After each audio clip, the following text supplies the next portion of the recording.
জীবন বাংলাদেশ আমার মরণ বাংলাদেশ, প্রথম বাংলাদেশ আমার শেষ বাংলাদেশ। জীবন বাংলাদেশ আমার মরণ বাংলাদেশ, প্রথম বাংলাদেশ আমার শেষ বাংলাদেশ। জীবন বাংলাদেশ আমার মরণ বাংলাদেশ।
সোহনার বাংলাদেশ,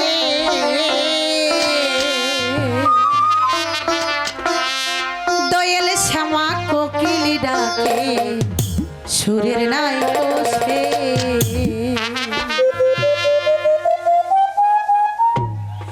এই তো আমার দেশ সোনার বাংলাদেশ, এই তো আমার দেশ সোনার বাংলাদেশ, দোয়েল শ্যামা কোকিল ডাকে সুরের নাই বসে। এই তো আমার দেশ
যাত্রা পালা গান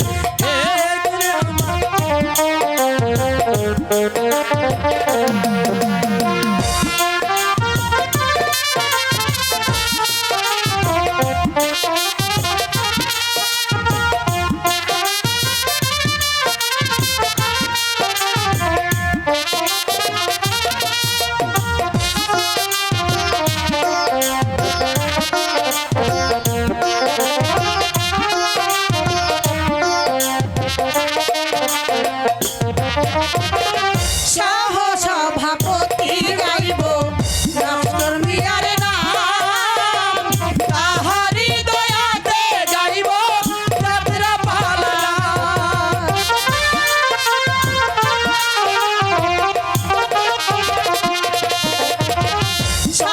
সভাপতি গাইব মাস্টার মিয়ার নাম তাহারি দয়াতে গাইব যাত্রা পালা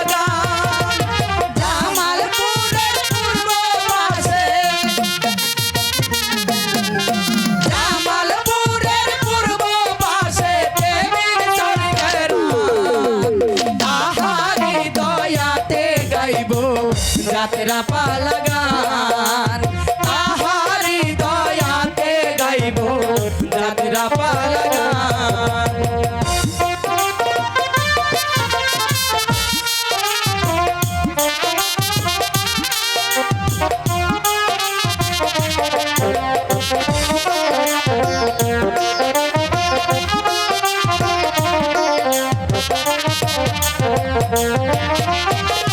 ম্যানেজারি গাইব মোরা জামিল মিয়ার নাম তাহারে জানাতে গাইব যাত্রা পালা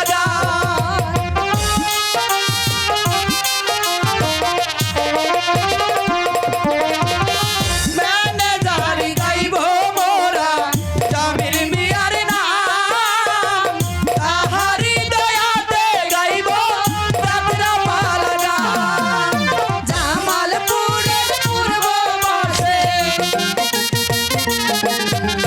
জামালপুরের পূর্ব পাশে দেবীর চরণের তাহারি দয়াতে গাইব যাত্রা পালা গান তাহারি দয়াতে গাইব যাত্রা পালা গান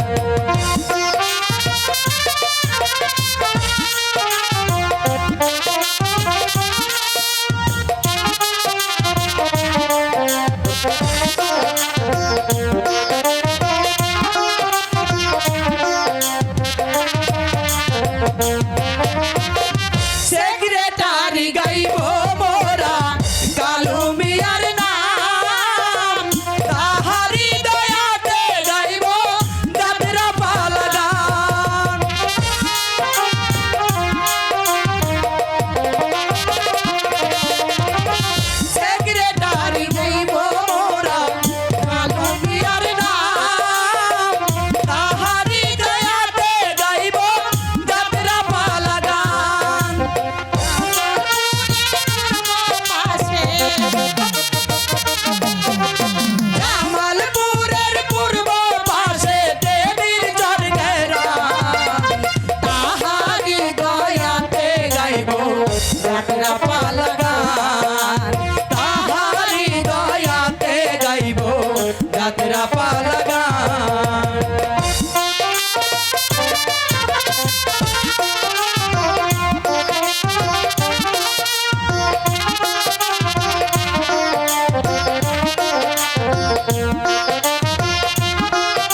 যাত্রা পালা গান তাহারি দয়াতে গাইব যাত্রা পালা গান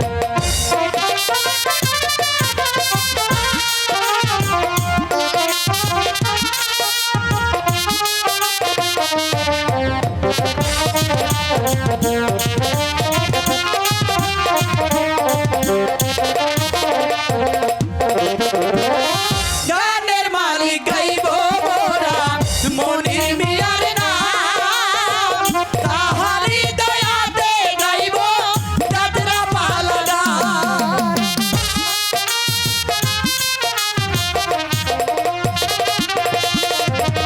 গানের মালিক গাইব মোরা মনির মিয়ার নাম তাহারি দয়াতে গাইব যাত্রা পালা গান জামালপুরের পূর্ব পাশে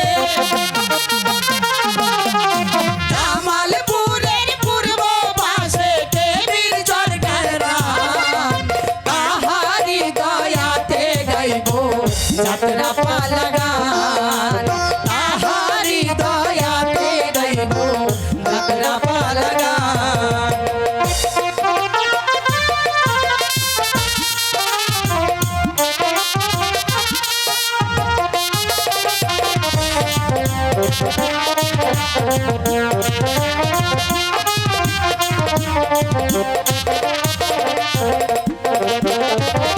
পরিচালক গাইব মোরা তালেব মিয়ার নাম তাহারি চরণে গাব যাত্রা পালা গান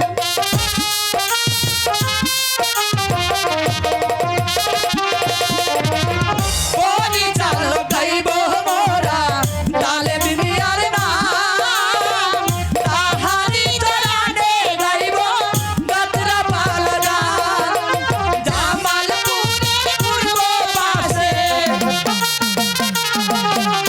জামালপুরের পূর্ব পাশে দেবীর চরকার নাম তাহারি দয়াতে গাইব যাত্রা পালা গান তাহারি দয়াতে গাইব যাত্রা পালা গান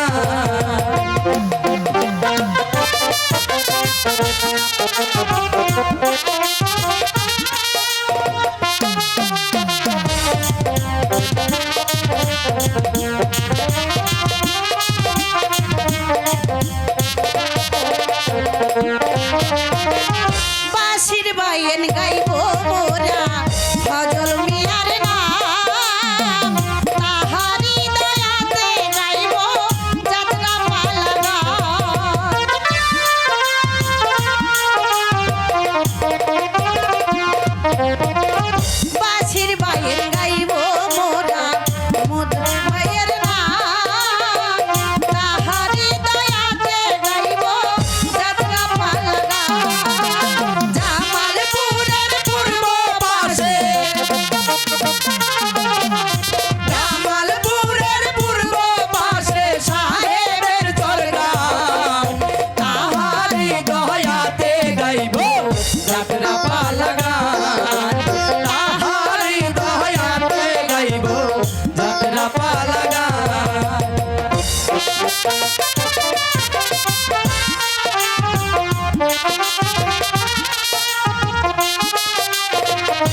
শিক্ষা গুরুর বন্দে গাবো মুজিবর মিয়ার নাম তাহারি দয়াতে গাইব যাত্রা পালা গান।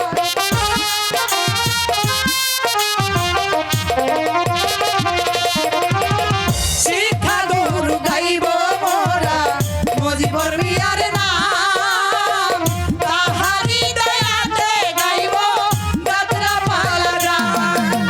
জামালপুরের পূর্ব পাশে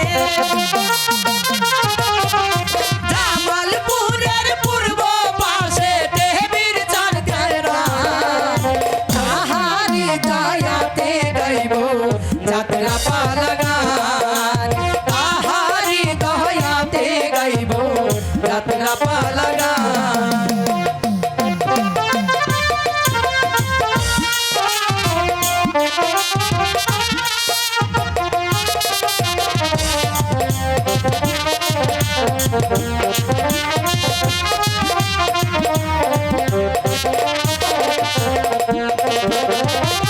বইয়ের নামটি আকবরুল্লাহ বলবো মোরা গান।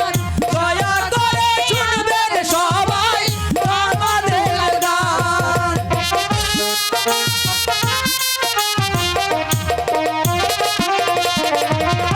তাড়াতাড়ি আজকের বইয়ের বলি শুনে যান দয়া করে শুনবেন সবাই আকবরুল্লাহ গান। সবাই চরণে মোদের সবারই চরণে রইল হাজারো সালাম। আজকে মোরা গাইব সবাই আপন দুলাল গান। আজকে মোরা গাইব সবাই আপন দুলাল গান। এই তো আমার দেশ সোনার বাংলাদেশ এই তো আমার দেশ সোনার বাংলাদেশ দোয়েল শ্যামা কোকিল ডাকে সুরের নাই তো শেষ দোয়েল শ্যামা কোকিল ডাকে সুরের নাই তো শেষ তাই বলে কথাই জয় পাপ করলে স্বর্গে যেতে হয় না শাস্ত্রে বলে যথা ধর্ম তথা জয় পাপ করলে নরকে যেতে হয় মানি না ধর্মদেব তোমার কথা কথাই বলে যথায় ধর্ম তথায় জয় পাপ করলে স্বর্গবাসী হয় শাস্ত্রে বলে যথা ধর্ম তথা জয় পাপ করলে নরকে যেতে হয় বিশ্বাস করি না তোমার কথা শাস্ত্রে আছে যথায় ধর্ম তথায় জয় পাপ করলে স্বর্গবাসী হয় কৃষ্ণ হরে কৃষ্ণ ওই যে দেখো ওই তো এই তো। ওই দেখি বৌদ্ধিক দেখা যাচ্ছে এই। চলো আমরা ওই বৌদ্ধিকের কাছে যে বলবো বৌদ্ধিক। আমাদের মাঝে কে বড় আমি না তুমি বৌদ্ধিক আমি হয়েছি ধর্মদেব আমি বলছি এই পৃথিবীর মাঝে আমি সবার বড় আর ও বলছে ও বড় এবার তুমি আমাদেরকে হ্যাঁ, বিচার করে হ্যাঁ, দাও বৌদ্ধিক। আমাদের মধ্যে কে বড় এবং কে ছোট তোকে বলে দিতে হবে এই পৃথিবীতে আমি ও ধর্মদেব বড় নাই ধর্মদেব বড় দেখুন আপনারা হচ্ছেন দেববংশীয় আর আমি সামান্য একজন মানব আমি কি আপনাদের বিচার করে দিতে পারবো অবশ্যই পারবে কে করে দিবে? কেন পারবে কেন পারবে না তবে বলো আমাদের বিচার কে করে দিতে পারবে ওই যে সম্মুখে দেখা যাচ্ছে রাজা ধনপতির রাজপ্রাসাদ ওখানে গেলে আপনাদের সূক্ষ্ম বিচার পাবেন আমি এখন আসি বাবা হরে কৃষ্ণ। ওই সম্মুখে দেখা যাচ্ছে।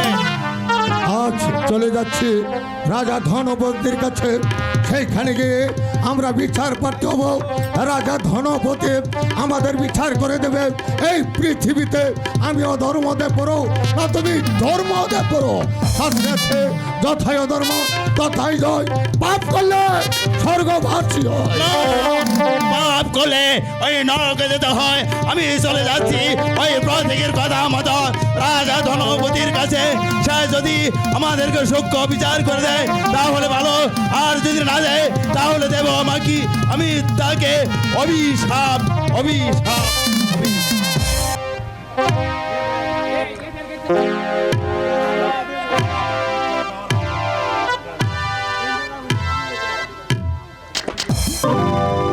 পিতা ধর্ম পিতা স্বর্গ পিতা হে পরমন্তব্য অগো পিতা আপনি স্বর্গ হতে আশীর্বাদ করুন পিতা, আমি যেন পারি এই ধর্ম রাজ্যটাকে ঠিকই মতো পরিচালনা করতে। কই হাই মন্ত্রী জং বাহাদুর। জয় হোক মহারাজের, জয় হোক। না মহারাজ, আপনি আমায় কি জন্য স্মরণ করেছেন মহারাজ? মন্ত্রী জং বাহাদুর, আমার রাজ্যের হিন্দু মুসলিম গরিব দুঃখী প্রজা সাধারণকে সুখে শান্তিতে দিনাতিবাদ করছে নাকি ক্ষুধার জ্বালাই হাহাকার করছে? আজ্ঞে মহারাজ, আমি গিয়েছিলাম প্রজামহলে, প্রজাগণ বেশ সুখ শান্তিতে বসবাস করছে আর আপনার জয় কীর্তন করছে মহারাজ। মন্ত্রী জং বাহাদুর, মহারাজ, আপনার এই মুখে প্রজাদের সুখের সংবাদ শুনে আমি খুবই আনন্দিত। মহারাজ। তবে একটি কথা ইয়াদ রাখবেন মন্ত্রী জং বাহাদুর, আমার রাজ্যে গরিবী দুঃখী হিন্দু মুসলিম প্রজা সাধারণ জন ক্ষুধার জ্বালায় হাহাকার না করে। তাই যেখানে খাদ্যের প্রয়োজন সেখানে খাদ্য পৌঁছে দিবেন, যেখানে বস্ত্রের প্রয়োজন সেখানে বস্ত্র পৌঁছে দিবেন, যেখানে ঔষধের প্রয়োজন সেখানে ঔষধ পৌঁছে। আজ্ঞে মহারাজ, আমি আপনার আদেশ যথাযোগ্য মর্যাদার সহিত পালন করব মহারাজ।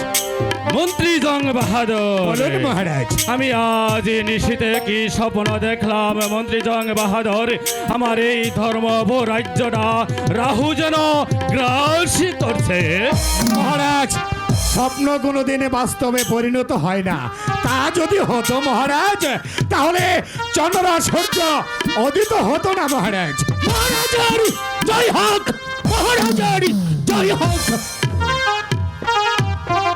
মহারাজ, দুজন স্বর্গীয় ব্রাহ্মণ আপনার সাক্ষাৎ প্রার্থী মহারাজ। হঠাৎ দুজন ব্রাহ্মণ আমার সাক্ষাৎ প্রার্থী, আমি যে কিছুই বুঝতে পারছি না। সেনাপতি মীর কাসেম, ব্রাহ্মণ দ্বয় কোথায়? ওদেরকে আমি প্রাসাদের বাইরে রেখে এসেছি মহারাজ। যাও সেনাপতি মীর কাসেম, ব্রাহ্মণ দ্বয়কে সসম্মানে রাজ দরবারে হাজির করো। এই কে আছিস? ব্রাহ্মণ দয়কে দরবারে পাঠিয়ে দে। যথায় ধর্ম তথায় জয়। পাপ করলে স্বর্গবাসী হয়। না, শাস্ত্রে বলে তথা ধর্ম তথা জয়। পাপ করলে ওই নরকে যেতে হয়। তাই কি রাজা ধনপতি? হ্যাঁ, এই অদমের নামে হচ্ছে রাজা ধনপতি রায়। কিন্তু আপনাদের কি হতো আগমন? শোনো রাজা ধনপতি, তোমাকে বলে দিতে হবে এই পৃথিবীতে আমি অধর্মদেব বড় না ধর্মদেব বড়। হ্যাঁ রাজা ধনপতি, আমাদের মাঝে তোমাদেরকে সূক্ষ্ম বিচার করে দিতে হবে। আমি ধর্মদেব, আমি বলছি এই পৃথিবীর মাঝে আমি সবার বড়। আবার তুমি বলে দাও আমাদের মধ্যে কে বড় কে ছোট? ওগো দেববংশী, আপনারা হলেন স্বর্গীয় দেবতা আর আমি একজন ক্ষুদ্র মানব। মানব হয়ে দেববংশীর বিচার আমি কি করে করব? তবু বিচার করে দিতে হবে আমাদের মাঝে কে বড় এবং কে ছোট। রাজা ধনপতি, তোমাকে সূক্ষ্ম বিচার করে দিতে হবে। যদি আমাদের সূক্ষ্ম বিচার করে দাও তাহলে তোমাকে আমি আশীর্বাদ করবো। বলো এই পৃথিবীতে আমি অধর্মদেব বড় না ধর্মদেব বড়?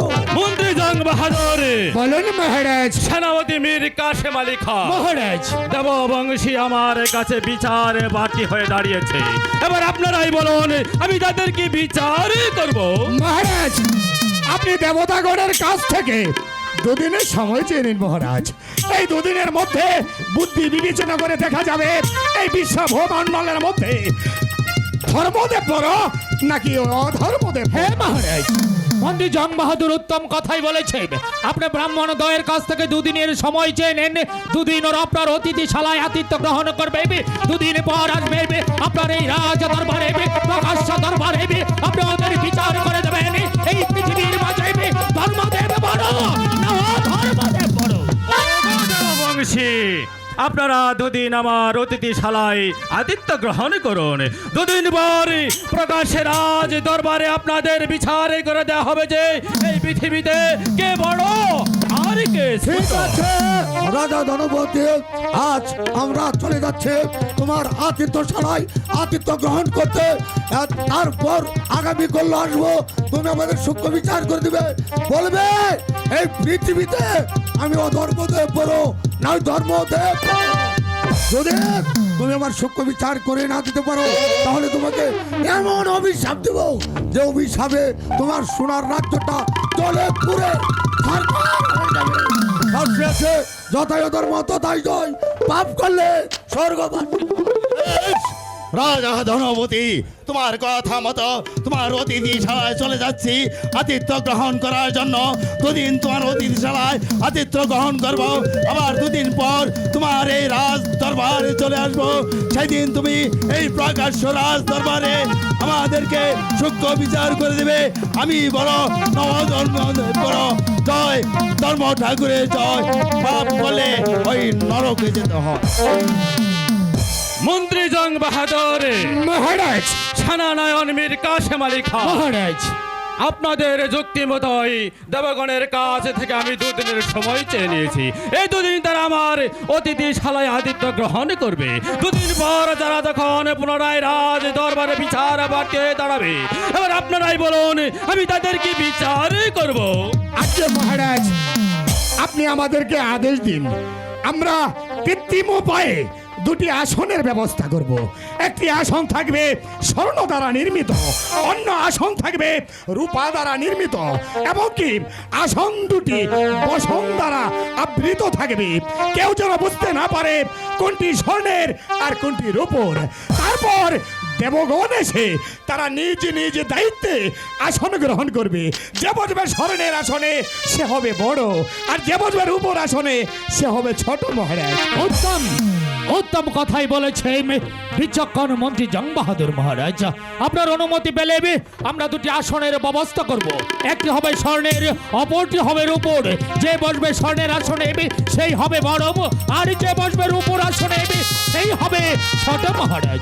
ঠিক আছে মন্ত্রী জং বাহাদুর, মহারাজ, সেনাপতি মীর কাশেম আলী খান, মহারাজ, সেই আসন দুটি দায়িত্ব ভার আমি আপনাদের উপর ন্যস্ত করলাম।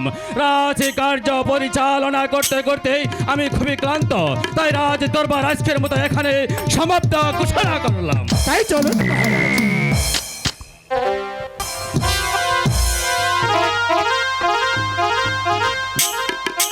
মন্ত্রী জং বাহাদুর, মহারাজ, ছানানয়ন মীর কাশেম আলী খান, মহারাজ, আপনাদের বিচার সবার আয়োজন কি শেষ হয়েছে? হ্যাঁ মহারাজ।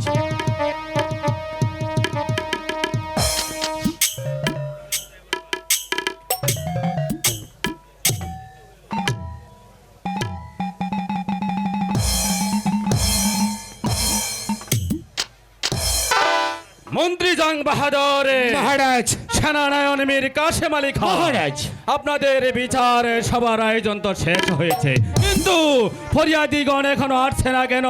মহারাজ, দেবোদয় যখন আপনার কাছে বিচার রেখে গিয়েছে অবশ্যই এখনই চলে আসবে মহারাজ। শাস্ত্রে আছে, যথাই ধর্ম তথাই জয়, পাপ করলে স্বর্গবাসী হয়। না রাজা ধনপতি, তুমি আমাদের কাছ থেকে দুদিনের সময় চেয়ে নিয়েছিলে। আমরা দুদিন পর তোমার অতিথিশালায় আতিথ্য গ্রহণ করেছি। এবার তোমার দরবারে এসেছি, আমাদেরকে সূক্ষ্ম বিচার করে দাও। হ্যাঁ, রাজা ধনপতি, তোমরা আমাকে দুদিনের সময় দিয়েছিলে, দুদিন পরে এসেছি। তুমি বলে দিবে এই পৃথিবীতে আমি অধর্মদেব বড় নয় ধর্মদেব বড়। ওগো দেববংশী, আমি তো পূর্বেই বলেছি আপনারা হলেন স্বর্গীয় দেবতা আর আমি একজন ক্ষুদ্র মানব। মানব হয়ে স্বর্গীয় দেবতার বিচার আমি কি করে করব? তবে হ্যাঁ, যথাসাধ্য মতে আপনাদের জন্য দুটি আসনের ব্যবস্থা করা হয়েছে। আপনারা যার যার আসন গ্রহণ করুন। অধর্মদেব, তুমি তোমার আসন বেছে নাও।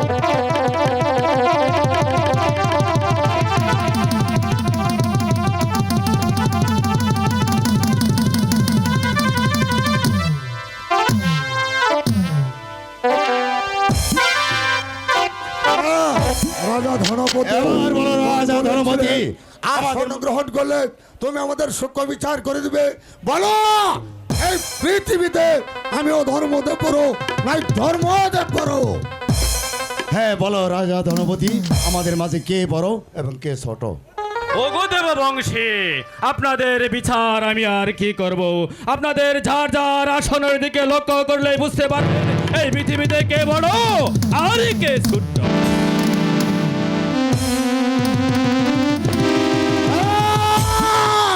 রাজা ধনপতি, তুমি আমাকে চক্রান্ত করে ঠকিয়েছ।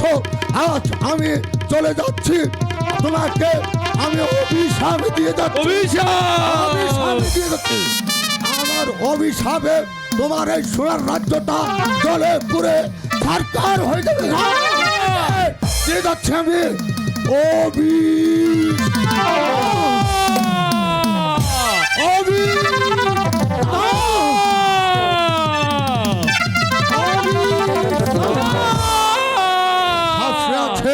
যথায় ধর্ম তথায় জয়।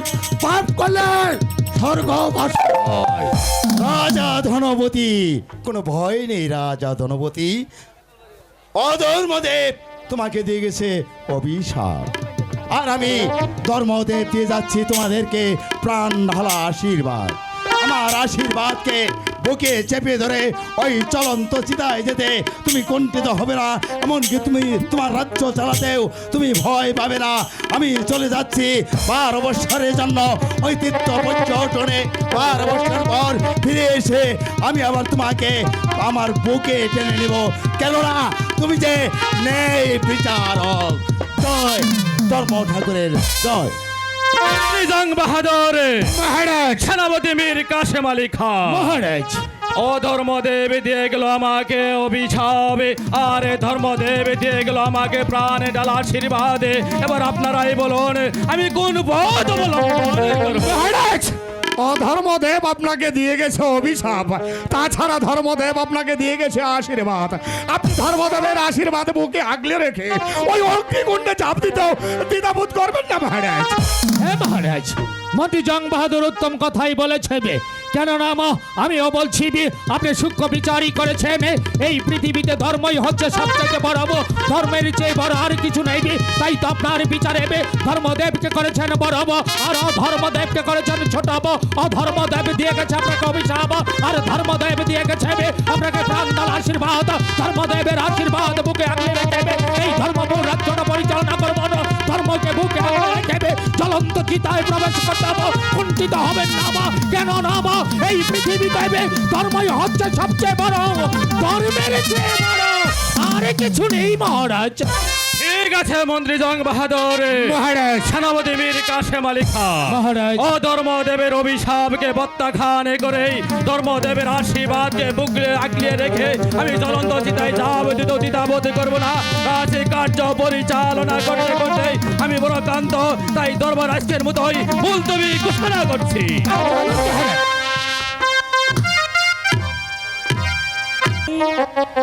চলো দাসী, একটু ফুল বাগানটা ঘুরে আসি।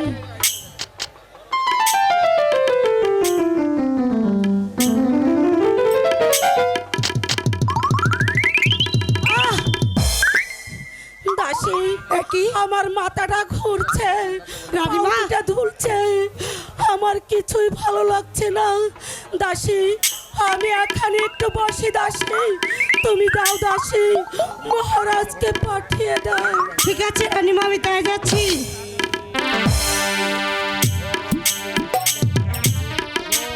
রাজলক্ষ্মী,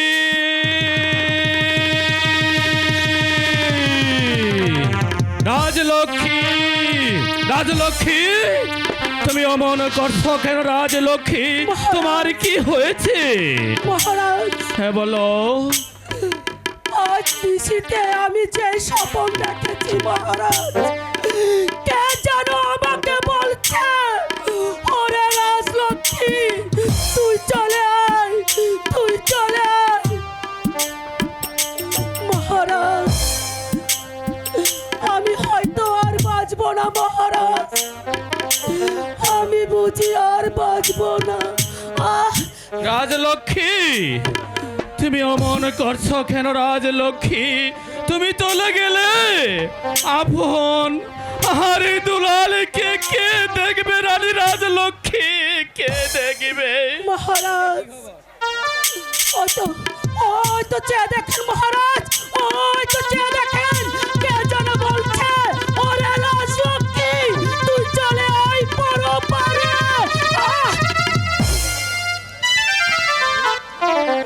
মহারাজ আমাকে আমাকে আমাকে শক্ত করে ধরেন মহারাজ, আমাকে শক্ত করে ধরো মহারাজ। আমার একটি কথা রাখবেন মহারাজ। বলো রানী, তুমি কি বলতে চাও? তুমি যা বলবে তা আমি অক্ষরে অক্ষরে পালন করব। মহারাজ আমি মরার পরে আপনি আর দ্বিতীয় দ্বার গ্রহণ করবেন না, আর আমার আপন আর দুলালকে আপনি সুশিক্ষায় শিক্ষিত করে তুলবেন। বলুন বলুন মহারাজ বলুন, আপনি আমাকে কথা দিন।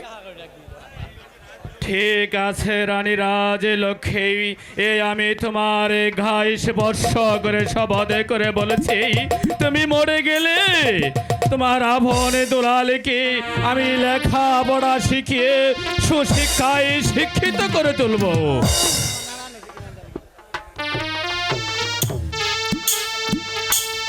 আর আমি দ্বিতীয় দ্বার গ্রহণ করব না রানী।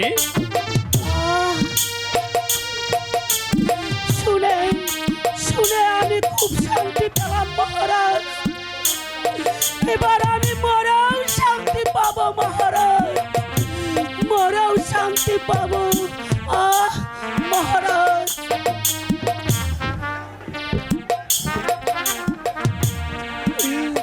মহারাজ সেনাপতি মীর কাসেম আর আপন দুলালকে একটু আনুন মহারাজ।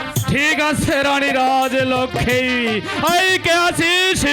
সেনাপতি মীর কাসেমকে রাজ দরবারে পাঠিয়ে দে। হঠাৎ করে মীর কাসেমের তলব কেন?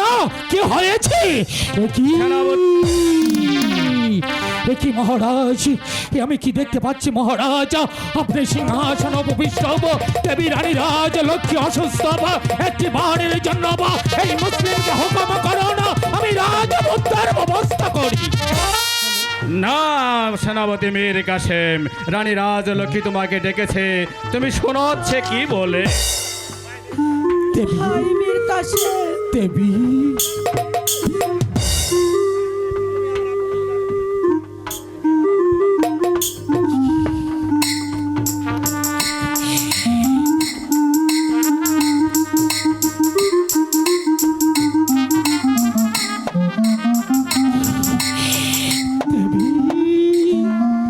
ভাই মীর কাসেম বলুন দেবী। তুমি আমার আপন দুলালকে সুশিক্ষায় শিক্ষিত করবে বলো ভাই, তুমি আমায় কথা দাও। কথা দিলাম দেবী, কথা দিলাম। আমার মৃত্যুর পর মহারাজ যেন দ্বিতীয় দ্বার গ্রহণ না করতে পারে। দেবী আর আপন দুলাল বড় হলে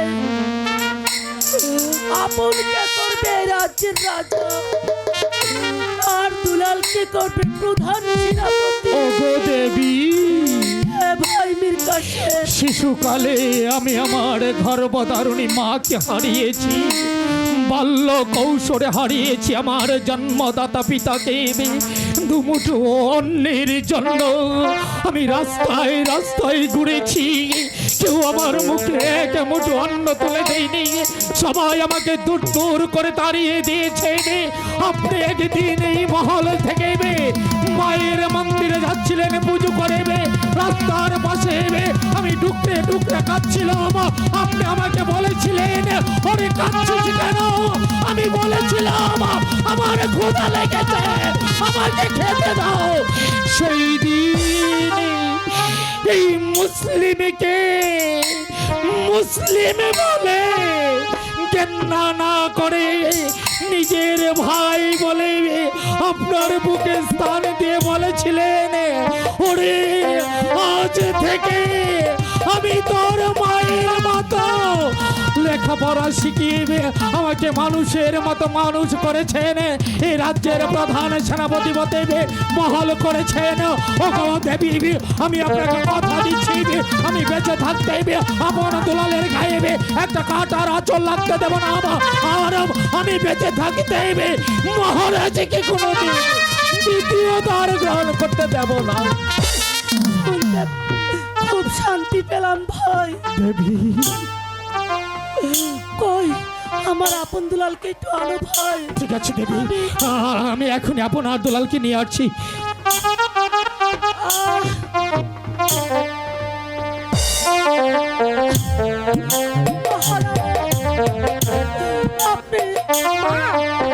মা, কি হয়েছে কি হয়েছে মা?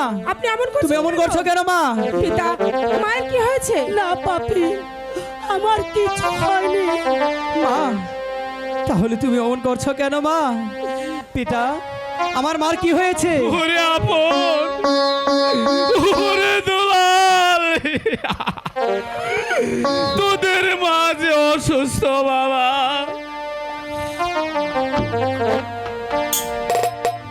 আই বাবা আপন, আই বাবা দুলাল, ভাইনির কাছে তুমি এদিকে এসো ভাই, আমার কাছে এসো।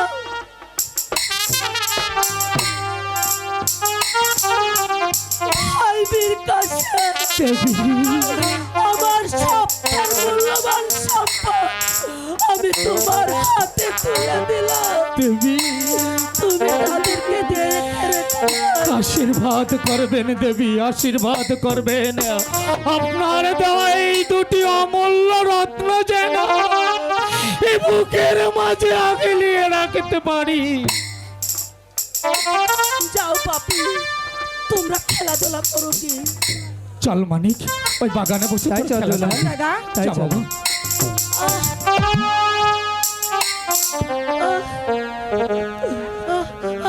মহারাজ, আমাকে আমাকে শক্ত করে ধরুন, আমাকে দেবী, হরে কৃষ্ণ, দেবী। হরে রাম। মহারাজ, মহারাজ, মহারাজ, মহারাজ, হরে কৃষ্ণ। রাজলক্ষ্মী, রাজলক্ষ্মী, রাজলক্ষ্মী,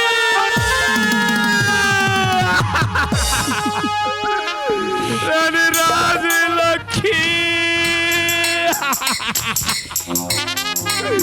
তুমি আমাকে এই বিপদের মাঝে একা রেখে তুমি চলে গেলে রানী রাজলক্ষ্মী।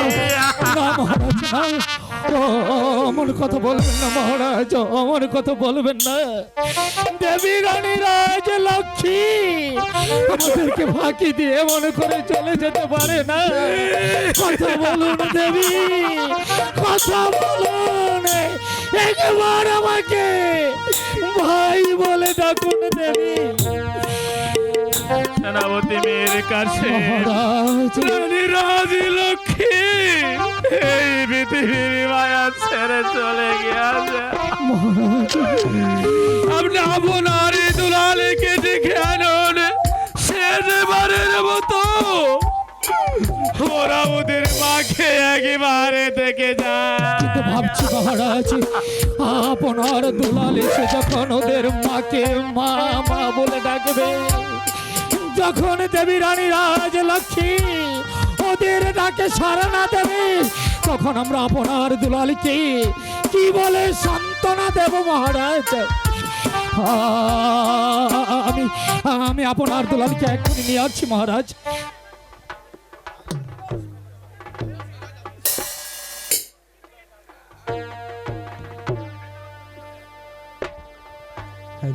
পিতা, হ্যালো, পিতা, পারবো।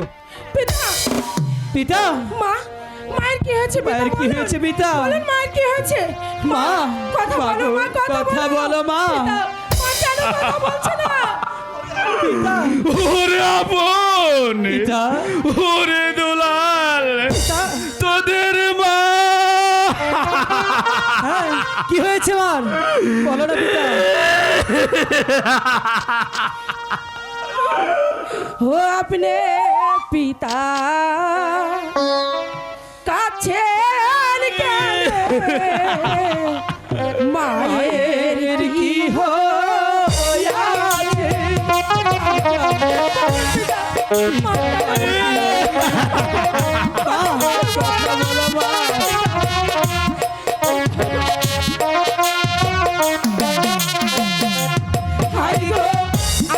আমার মায়া কি হয়াছে পিতা বলে দেন মোরে রে গো বলে দেন মোরে রে বাবা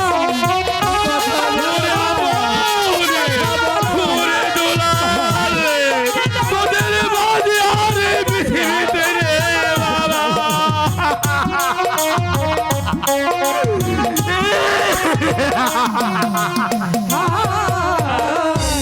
ওঠো ওঠো বাজারি আখি মেলে যাও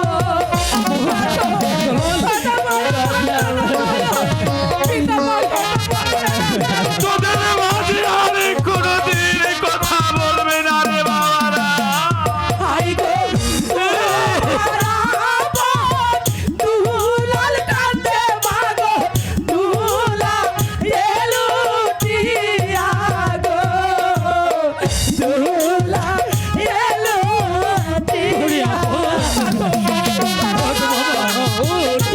বীর কাছে আমি যে আর সহ্য করতে পারছি না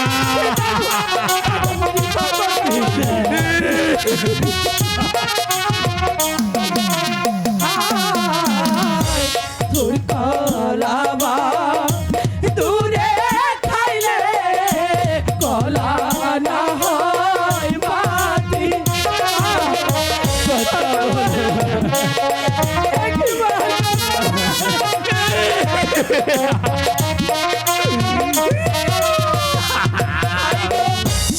শিশুকালে মা মরিলে পিতা ছেলে হয় দুর্গতি গো ছেলে হয় দুর্গতি পিতা ওরে আপন ওরে দুলাল তোরা দুঃখ করিস রে বাবা আমি রয়েছি তোদের কাকা রয়েছে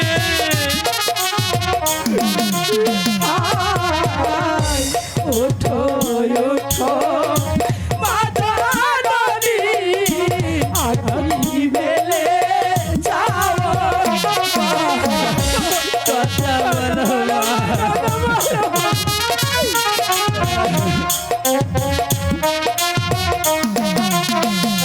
হাই গো তোমার আপন দুলাল কাঁদে মাগো দুলা এলো টিয়া গো দুলা এলো টিয়া দুলা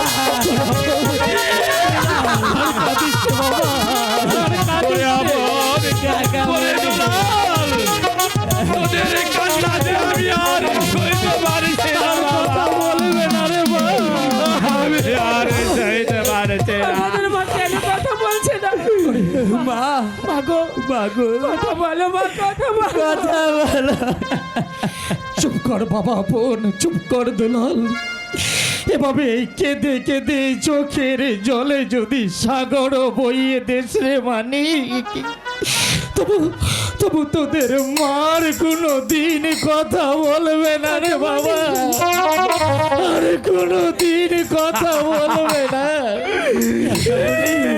মহারাজ সেনাপতির কাছে আপনিও যদি আপনার দুলালের সাথে এমনি ভাবে ভেঙে পড়ুন তাহলে এই মাতৃহারা দুটি সন্তান আপনার দুলালকে কে সান্ত্বনা দেবে মহারাজ তাই বলছি আপনার দুলালকে নিয়ে আপনি কক্ষে যান। আমি দেবী রানী রাজ লক্ষ্মীর মৃতদেহ দুলাল সৎকারের ব্যবস্থা করি মহারাজ। ঠিক আছে সেনাপতি মীর কাছে রানী রাজ লক্ষ্মীর সৎকারের দায়িত্ব আমার। আমি আপনার উপর দিয়ে আপনার দুলালকে নিয়ে চলে যাচ্ছি। আমরা মাকে ছেড়ে কিছুতেই যাবো না। ওরে আপনি ওরে দুলাল, তোরা কেন বুঝতে পারছিস না বাবা? তোদের মাঝে আর কোনো দিন ফিরে আসবে না বাবা। আমরা বিশ্বাস করি না মা, আমরা মাকে ছেড়ে কোথাও যাবো না। কথা বলো মা। আয় বাবা আপন, আয় বাবা দুলাল, যাবো না, যে চলে আমরা মাকে গেছে ছেড়ে যাবো না। সে যে আর কোনোদিন ফিরে আসবে না। মহারাজ যা বাবা যা। সত্যি সত্যি দেবী রানী রাজলক্ষ্মী আমাদেরকে ছেড়ে চলে গেছে। সেনাপতি মেয়ের কাছে মহারাজ রানী রাজ লক্ষ্মীর সৎকার যেন সুন্দর সুষ্ঠুভাবে হয়, আমি আপন হারে দুলালকে নিয়ে চলে যাচ্ছি। আয় বাবা, ছেড়ে দাও, আমরা যাবো না। আয় বাবা দুলাল।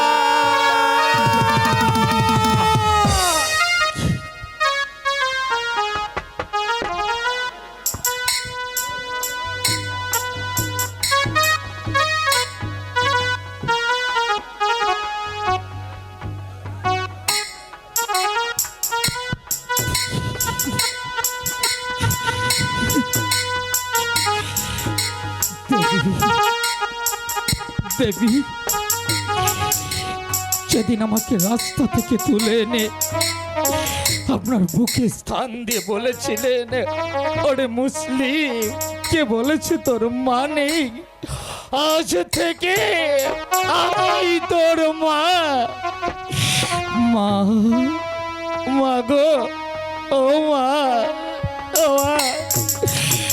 এই সুন্দর পৃথিবী ছেড়ে তুমি পরলোকে গমন করলে মা। যাবার পূর্ব মুহূর্তে তোমার আপনার দুলালকে রেখে গেলে এই মুসলিমের হাতে। মাগো, তুমি স্বর্গ থেকে শুধু এই মুসলিমের জন্য আশীর্বাদ করো, আমি যেন পারি তোমার দেওয়া প্রত্যেকটি দায়িত্ব অক্ষরে অক্ষরে পালন করতে। এখানে আর এক মুহূর্ত নয় দেবী, এই মুহূর্তে আমি তোমার মৃতদেহ সৎকার করব।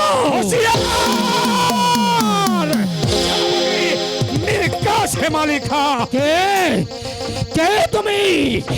আমি মন্ত্রী জং বাহাদুর। মন্ত্রী বাহাদুর, আপনি হঠাৎ এখানে কি মনে করে?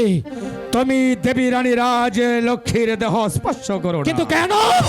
তবে যদি দেবী রানী রাজ লক্ষ্মীর দেহ স্পর্শ করো, তাহলে দেবী রানী রাজ লক্ষ্মীর দেহ পবিত্র হয়ে যাবে, সে কোনোদিন স্বর্গে যেতে পারবে না। না না মন্ত্রী জং বাহাদুর, না, এমন কথা বলবেন না। আমি মুসলিম, আমি যদি দেবী রানী রাজ লক্ষ্মীর মৃতদেহ স্পর্শ করিবি, তাহলে আমার মায়ের মতো দেবী রানী রাজ লক্ষ্মী স্বর্গে যেতে পারবে না। বলুন মন্ত্রী জং বাহাদুর, আমাকে কি করতে হবে? আমি কি করলে দেবী রানী রাজ লক্ষ্মী স্বর্গে যেতে পারবে? তুমি বিজাত বিধর্মী মুসলমান, তুমি এখান থেকে চলে যাও। আমি দেবী রানী রাজ লক্ষ্মীর সৎকার করব।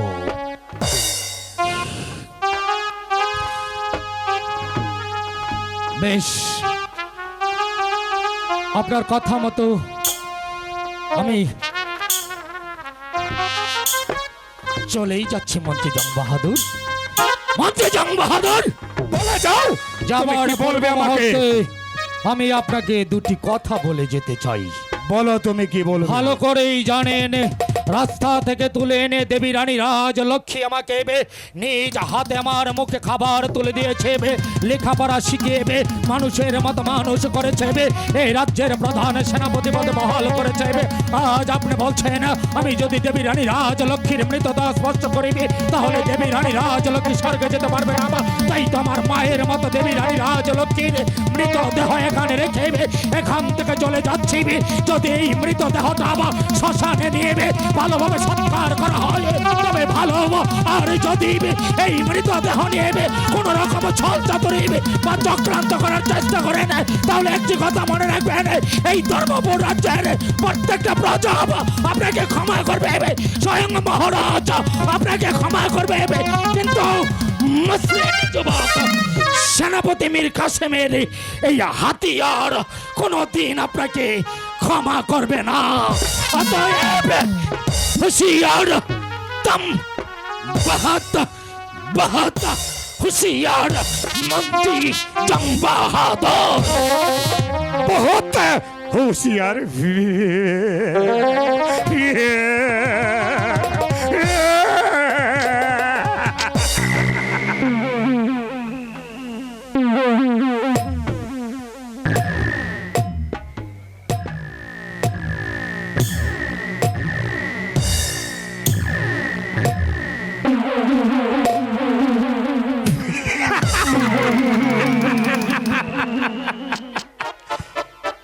আকাশ বাতাস আমাকে ক্ষমা করতে পারে, 33 কোটি দেব দেবতা আমাকে ক্ষমা করতে পারে, শেখ মহারাজ আমাকে ক্ষমা করতে পারে, কিন্তু বিজাত মুসলমানের হাতিয়ার আমাকে ক্ষমা করবে না।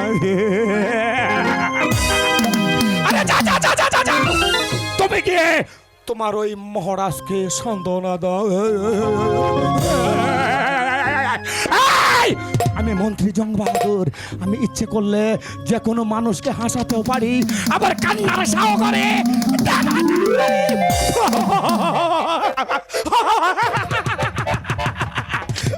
আমি কি করবো?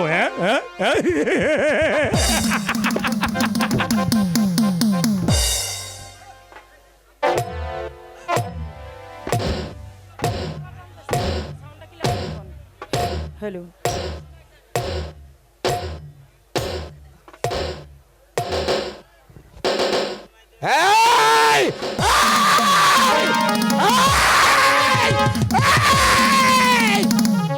দেবী রানী রাজলক্ষ্মী, আমি তোমার কাছে এমন কি অপরাধ করেছিলাম? আমি তো তোমার স্বজাতি ছিলাম, আমি তোমার স্বজাতি থাকা সত্ত্বেও তুমি তোমার দুটি সন্তান আপনার দুলালকে সুপে দিয়ে গেছো একটা বিজাত মুসলমানের হাতে।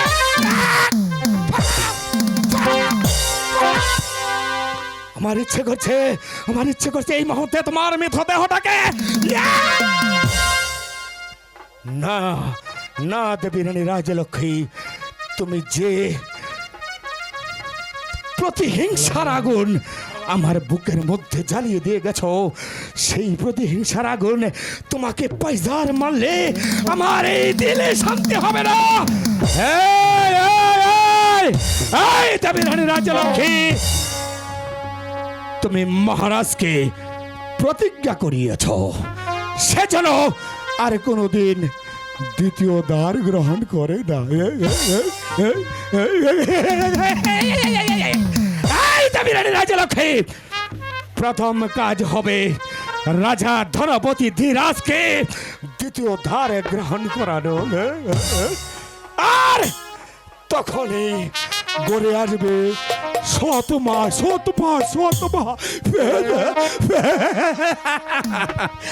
আর শত মায়ের চক্রান্তে তোমার স্নেহের দুটি সন্তান আপনার দুলাল এই ধর্মপুর মাটির সাথে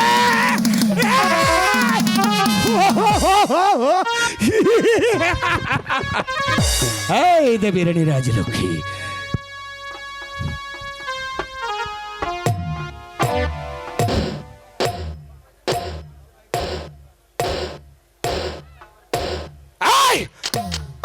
মনে করেছ তোমার দেহটা আমি শ্মশানে নিয়ে যাব?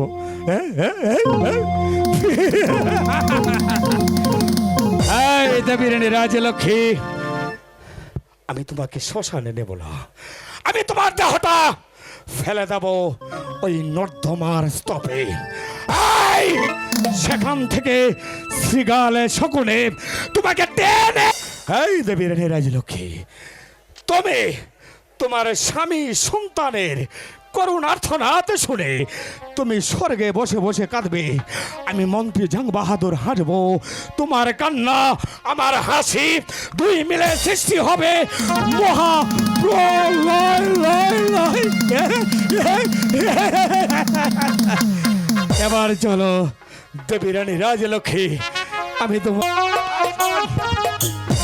একটা কথা মনে রাখবি, এই দেবীরানী রাজলক্ষ্মীর দেহটা ওই নর্দমার স্তপে ফেলে দিবি।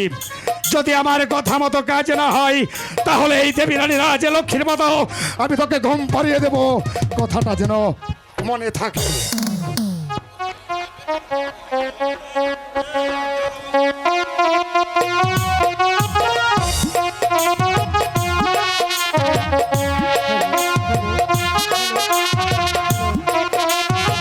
তোমাকে ছাড়া আমার যে কিচ্ছু ভালো লাগে না মা, আমার যে কিচ্ছু ভালো লাগে না। মা গো, তোমার মতো নেই না কেহ, আমায় বুকে টানি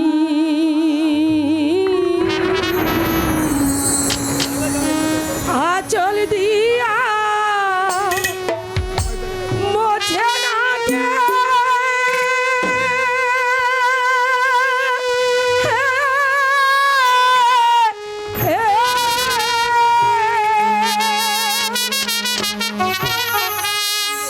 আঁচল দিয়া মোছে না গে আমার চোখের পানি। বলছিলাম হায়রে মা জননী আমার, হায়রে মা জননী, হায়রে মা জননী আমার, হায়রে মা জননী।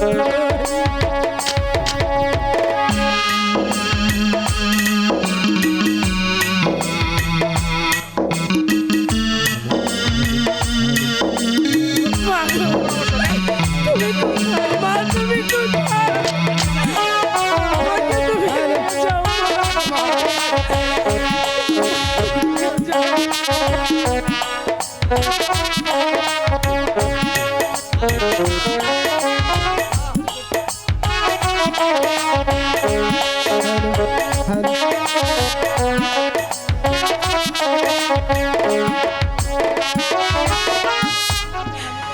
চইলা গেলা কোনা জানা, আমায় নিলানা পথে বইরা কান্দি আমি, নাচে সীমানা।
অনাদরে কাটে মাগো আমার জীবন,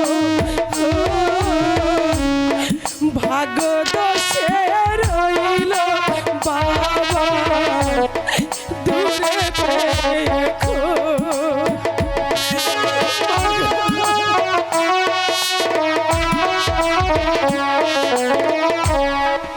অনাদরে কাটে মাগো আমার জীবন, ভাগ্য দোষে রইল বাবা দূরে দেখো। তুমিও না বাবাও না,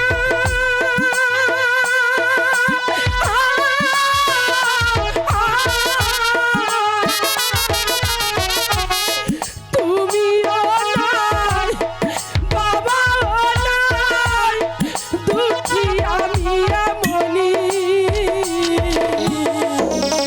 হায়রে মা জননী আমার, হায়রে মা জননী, হায়রে মা জননী আমার, হায়রে মা জননী। মাগো তোমার মতো নেই না কেহ, আমায় বুকে টানি আঁচল দিয়া মোছে না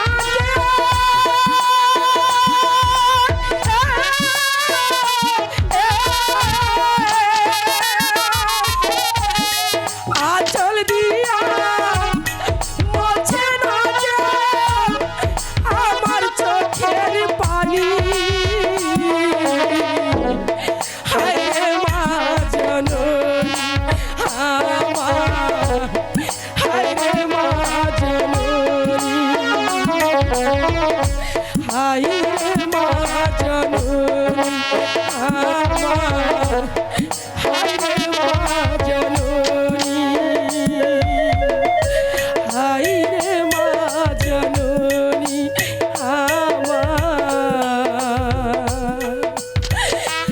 হায়রে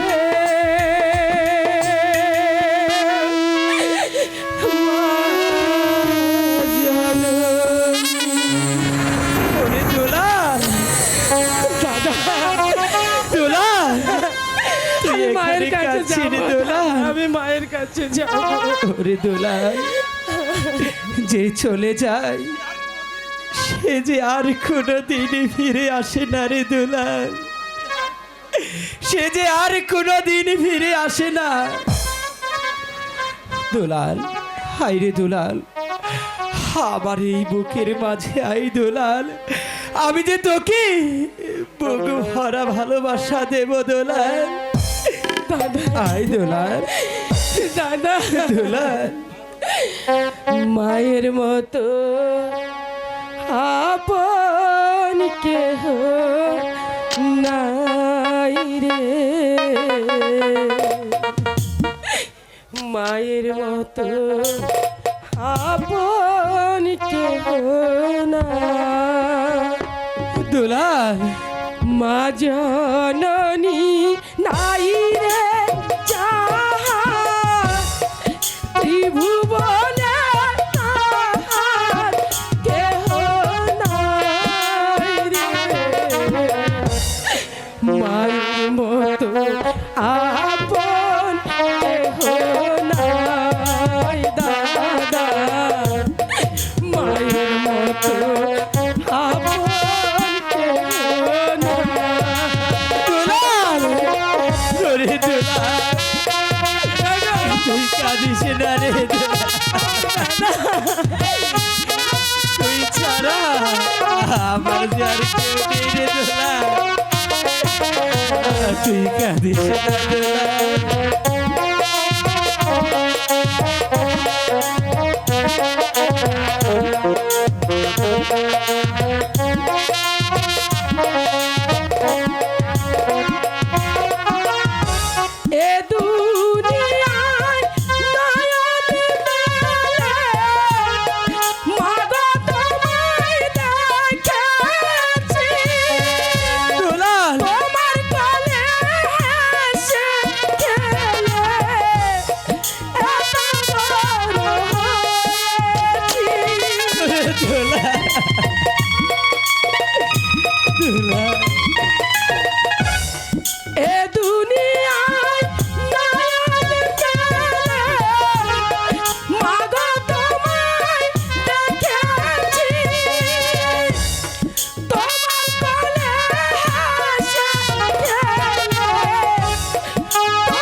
মায়ের মতো আপন কেহ নাই দাদা, মায়ের মতো আপন কেহ নাই দাদা গো। আর কাঁদিস না রে দোলাল। মায়ের কাছে যাও। তুই যদি এভাবে কাঁদিস আমি কিভাবে থাকবো রে দোলাল?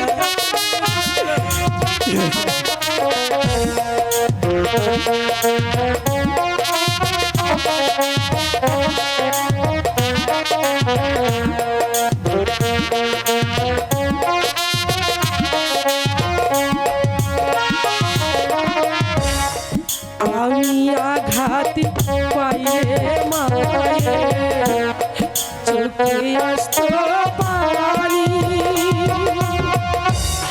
সেই পানিতে মুছা যাইত আমার মনের কানি। আমি আঘাত পাইলে মায়ের চোখে আসতো পানি, দোলাল সেই পানিতে মুছা যাইত আমার মনের কানি। যখন তুমি থাকবে না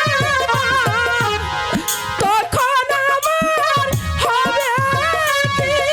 দোলাল সুখে থাকি দুঃখে থাকি তার আসে যাবে কি? দোলাল ওরে দোলাল তুমি যখন থাকবে না তখন আমার হবে কি? সুখে থাকি দুঃখে থাকি কার আসে যাবে কি? তাই তো বলি মায়ের মতো দরদি কেউ নাই রে, মায়ের মতো আপন কেহ নাই রে, মায়ের মতো আপন কেহ নাই। দোলাল মা জননী নাই রে যাহার, ত্রিভুবনে তাহার কেহ নাই রে, মায়ের মতো আপন কেহ নাই রে, মায়ের মতো আপন কেহ নাই রে, মায়ের মতো আপন কেহ নাই। ওরে দোলাল তুই আর এভাবে কাঁদিস না রে দোলাল। তোর কান্নাই আমি যে আর সইতে পারছি না রে দোলাল। আপন পিতা দুলাল, পিতা তোরা আমার কাছে রে বাবা। পিতা দেখুন না পিতা, দোলাল শুধু কাছে। আমি মায়ের কাছে যাব পিতা। ওরে দুলাল, কেন তোরা বুঝতে পারছিস না মা যে কারো চিরদিন বেঁচে থাকে না রে বাবা। আজ তোদের মা চলে গেছে, দুদিন পর হয়তো আমিও চলে যাব রে পিতা, না! বাবা। এই কথা আপনি বলবেন না পিতা। কিন্তু তোদের যে এই ধর্মপুর রাজ্য পরিচালনা করতে হবে, তাই বলছি তোদের লেখাপড়া শিখে জ্ঞান অর্জন করা প্রয়োজন। এই কে আছিস, সেনাপতি মীর কাসেমকে রাজ দরবারে পাঠিয়ে দে। মহারাজ সেনাপতি মীর কাসেম, মহারাজ তুমি রানী রাজ লক্ষ্মীর মৃত্যুর সময় রানী রাজ লক্ষ্মীর গায়ে সে বর্ষা করে কথা দিয়েছিলে আপনার দুলালকে লেখাপড়া শিখিয়ে মানুষের মতো মানুষ করে তুলবে। ভুলিনি মহারাজ, ভুলিনি। দেবী রানী রাজ লক্ষ্মীর কাছে দেওয়া প্রতিশ্রুতি আমি এখনো ভুলে যাইনি মহারাজ। তাই তো বলছি, আপনার অনুমতি পেলে আপনার দুলালকে আমি আমার বাল্যকালের বন্ধু বঙ্কিম চ্যাটার্জির কাছে নিয়ে যাব। আমার বন্ধু বঙ্কিম চ্যাটার্জি আপনার আনন্দ দুলালকে লেখাপড়া শিখিয়ে মানুষের মতো মানুষ করবে। ঠিক আছে সেনাপতি মীর কাসেম, তোমার যে ভালো বন্ধু আর লোকটি অবশ্যই ভালো। যাও সেনাপতি মীর কাসেম, আমার মাতৃহারা দুটি সন্তান আপনার দুলালকে লেখাপড়া শিখার জন্য তুমি মাস্টারের বাড়িতে নিয়ে যাও। না দাদা, পিতা, আপনাকে ছেড়ে আমরা কিছুতেই যাব না। ওরে আপন, ওরে দুলাল, যাও বাবা, তোমরা তোমার কাকার সাথে লেখাপড়া শিখার জন্য মাস্টারের বাড়িতে যাও বাবা। না পিতা না, আপনাকে ছেড়ে আমরা কিছুতেই যাব আপনাকে না। ছেড়ে কোথাও যেতে পারবো না পিতা। ওরে অবুঝ বালক, কেন অবুঝ হচ্ছিস রে বালক? তোরা কেন বুঝতে পারছিস না? তোরা হয়েছিস রাজার পুত্র, একদিন বড় হয়ে এই ধর্মপুর রাজ্য তোদেরকে পরিচালনা করতে হবে রে মানিক। তাই বলছি, আর বিলম্ব না করে চল মাস্টারের বাড়িতে। তোরা তোদের পিতার কাছ থেকে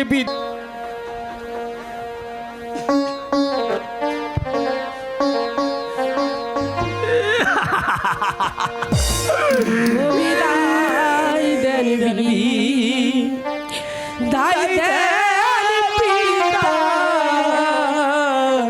বিদায় দেন মোদের আপন দুলাল।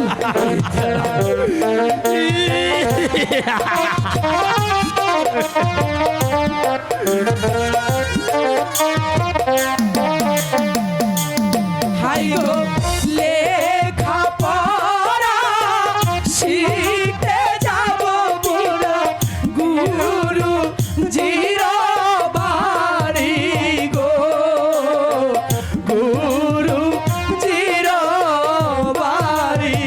পিতা ওরে আপন, ওরে দুলাল, তোদের ছেড়ে দিতে যে আমার মন চাইছে না।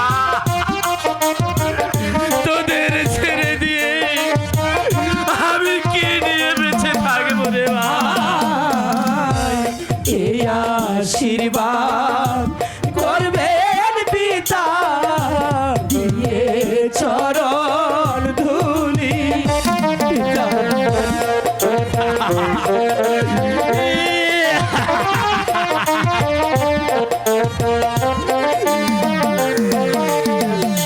হাই গো ফিরে এসে নিতে পারি যেন আপনার চরণ ধুলি গো, আপনার চরণ ধুলি। মীর কাসেম, আমি যে সহ্য করতে পারছি না।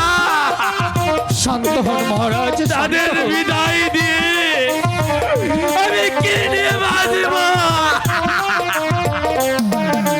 হায় বিদায় দেন বিদায় দেন পিতা, বিদায় দেন মোদের পিতা।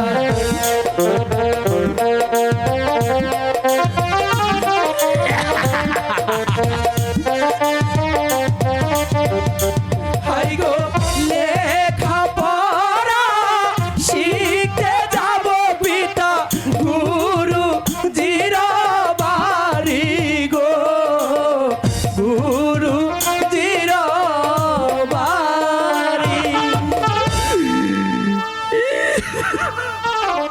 বাবা মহারাজ। বনে। পিতা যাও বাবা দুলাল, পিতা তোমরা তোমার কাকার সঙ্গে চলে যাও। পিতা এবার আমাদের কি আপনি হাসি মুখে বিদায় দিন পিতা।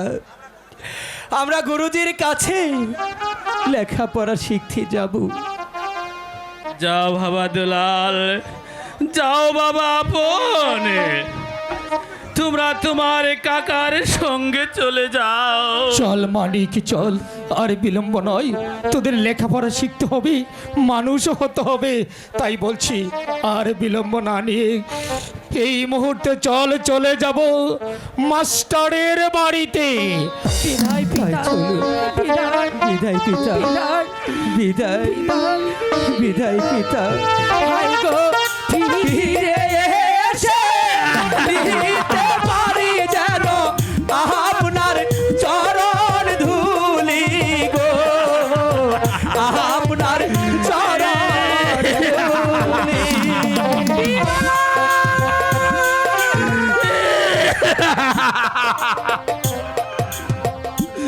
ও ভগবান, আমি তোমার কাছে প্রার্থনা করি। মীর কাসেম আর আমি বলল বন্ধু একই স্কুলে পড়ালেখা শিখেছি। ভাগ্যবশত মীর কাসেম হয়েছে রাজবাড়ির প্রধান সেবাশালার, আর আমি সাধারণত রয়ে গেলাম স্কুল মাস্টার। কিন্তু মীর কাসেম বলেছিল মাঝে মধ্যে এসে আমার সঙ্গে সাক্ষাৎ করবে, তার সুখ দুঃখের কথা বলবে, আর আমি আমার যত দুঃখ সুখ তাকে বলবো। কিন্তু এখন পর্যন্ত মীর কাসেমের সঙ্গে আমার কোনো সাক্ষাৎ হলো না। মাস্টার,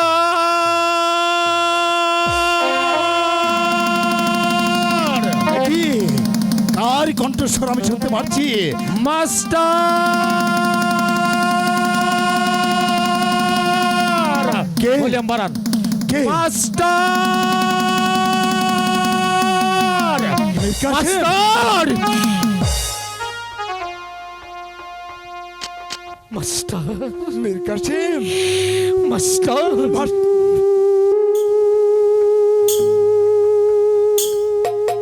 মীর কাসেম, এতদিন পর তোমার মনে পড়লো আমার সঙ্গে সাক্ষাৎ করার জন্য। মাস্টার। তুমি যে বড্ড সুখী হয়ে গেছো, কেননা তুমি রাজে বাড়িতে চাকরি পেয়েছ, আর আমি সামান্য স্কুল মাস্টার হয়ে গেলাম, মানুষ করার কারিগর। মাস্টার, তাই বলি তুমি আমার সঙ্গে সাক্ষাৎ করবে না? ও কথা বলো না বন্ধু, ও কথা বলো না। আমি যদিও এই রাজ্যের প্রধান সেনাপতি, তুমি সামান্য স্কুল মাস্টার, তাই বলে কি আমি তোমায় ভুলে থাকতে পারি?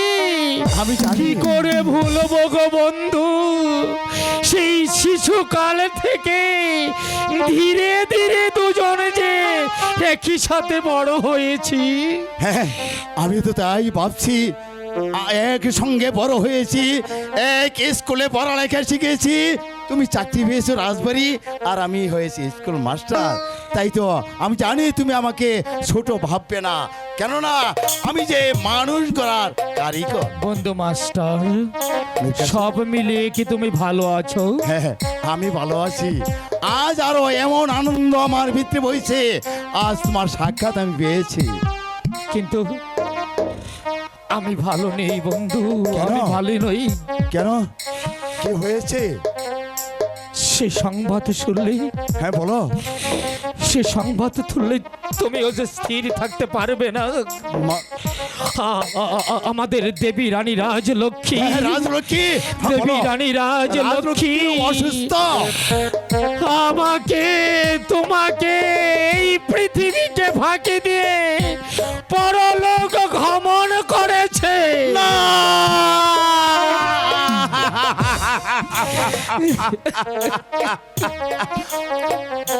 বন্ধু, আজ বাড়িতে এমন একটা দুর্ঘটনা ঘটে গেল, আর তুমি কি পারলে না আমাকে এক মিনিটের জন্য একটা সংবাদ দিতে? শত কাজের ঝামেলায় আমি তোমাকে সংবাদ দিতে পারিনি বন্ধু। কিন্তু জানো দেবী রানী রাজলক্ষ্মী মৃত্যুর পূর্ব মুহূর্তে তারা দরির দুটি সন্তান আপনার দুলালকে হাতে তুলে দিয়ে বলেছে ওদেরকে লেখাপড়া শিখিয়ে মানুষের মতো মানুষ করবে। তাই তো আমি তোমার কাছে এসেছি আপন দুলালকে লেখাপড়া শিখিয়ে মানুষ করার জন্য। তুমি কি পারবে না বন্ধু মাতৃহারা দুটি সন্তান আপন দুলালকে লেখাপড়া শিখিয়ে মানুষ করতে? কেন কেন পারবো না বন্ধু? আমি যে মানুষ গড়ার কারিগর, আর রাজবাড়ির রাজা ধনবতীর দুটি মাত্র সন্তান আপন দুলাল, তারা লেখাপড়া শিখবে। আমি কেন পারবো না তাদেরকে লেখাপড়া শেখাতে? তাহলে আপন দুলালকে আমি বাইরে রেখে এসেছি। ওদেরকে কোথায় রেখেছো? বাইরে রেখে এসেছি। নিয়ে এসো, নিয়ে এসো বন্ধু, ঠিক তাদেরকে আছে নিয়ে এসো। আমি এক্ষুনি যাচ্ছি। কেন? কাকামণি, কাকামণি, আয় মানিক, আমাদের আয়। ডেকেছেন? বাবা আপন দুলাল, কাকামণি, উনি তোমাদের গুরুজি, তোমাদের গুরুজিকে প্রণাম এসো, করো। যাও এসো বাবা। বাবা, এসো।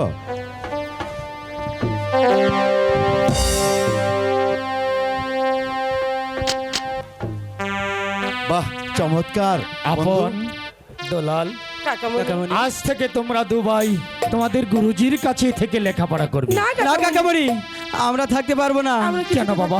তোমাকে ছাড়া আমরা থাকতে পারবো না। ওরে অবুঝ বালক, এখানে না থাকলে তোরা লেখাপড়া শিখতে পারবি না, তোরা মানুষ হতে পারবি না। তাই তোদের এখানে থাকা একান্ত প্রয়োজন। আমাদের লেখাপড়া চাই না, তুমি থাকবে তারপরে আমরা থাকবো, তুমি না থাকলে আমরা থাকবো না। আপন দুলাল, কাকামণি, আমি যদি তোমাদের পাশে থাকি তাহলে কি তোমরা এখানে থেকে লেখাপড়া করবে?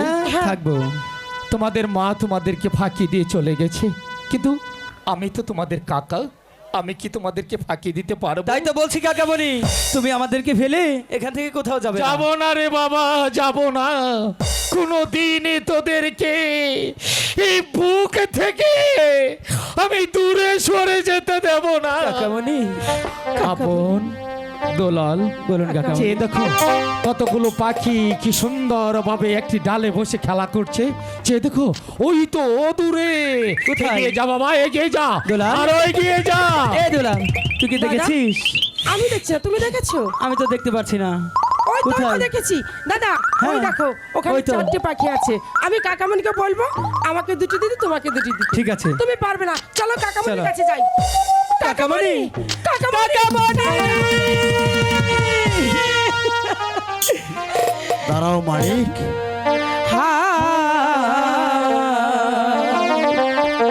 কোথায় গেলে কাকামণি মোদেরকে ছাড়িয়া? আমরা কাকামণির কাছে যাব। কাকামণি,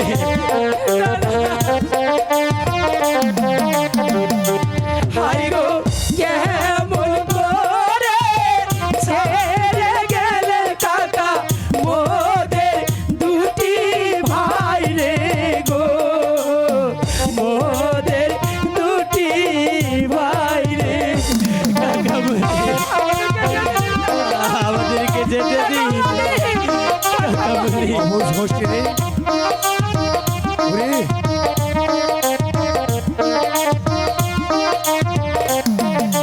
হায় লেখা পড়ায় মন বসে না, মনে বড় দুঃখ।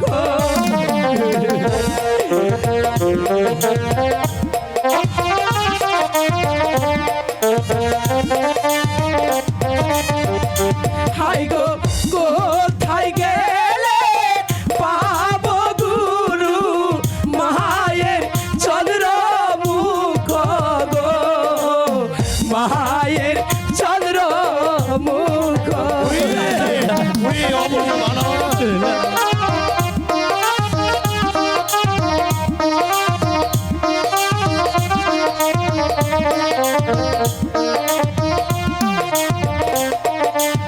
আয় আহারে দা রুণ বিধি এই ছিল কপালে।